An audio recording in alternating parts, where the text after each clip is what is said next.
Kung ganda lang ang puhunan, bakit di kayo yumaman? Kung ganda lang ang puhunan, bakit di ka yumaman? Kasi kailangan hindi lang ganda, kailangan din meron kang yung drive, yung goal. ito yung sinasabi na kailangan din ng lahat i-complement ng talent at abilities and skills ng isang tao. Dreams. Kung ganda lang ang puhunan, bakit di ka yumaman? Siguro kasi sobrang generous ako. Aside from having a good relationship with everybody. Well, syempre hindi naman lahat physical di ba? I mean, sa mundo kailangan hindi sukatan yung itsura mo para yumaman kayo, di ba? Oo nga naman. Bakit hindi ka na lang yumaman? Mas maganda kung mas mayaman ka rin sa kagandahan, hindi ba? Bakit nga ba? Ewan ko. What's puhunan?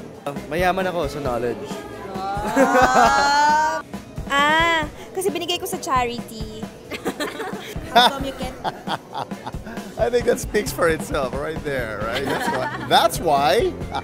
Dahil kailangan ng brains, kailangan merong pang utak, merong knowledge. Can't have everything. My God, may joke yung daddy ko dito. Nakalimutan ko.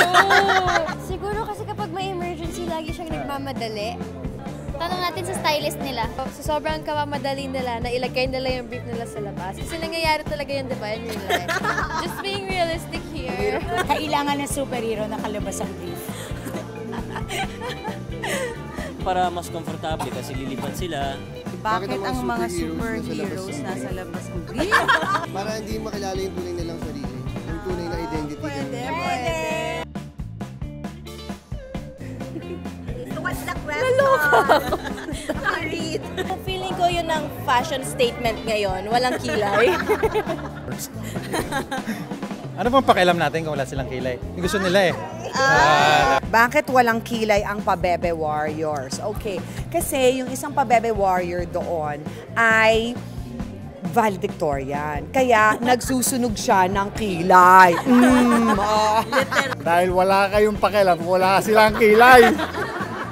Bakit square ang boxing ring at hindi bilog? Oh, wow, I never thought of that. Let me drink first and I'll answer you later. I actually know the answer of this question. Okay.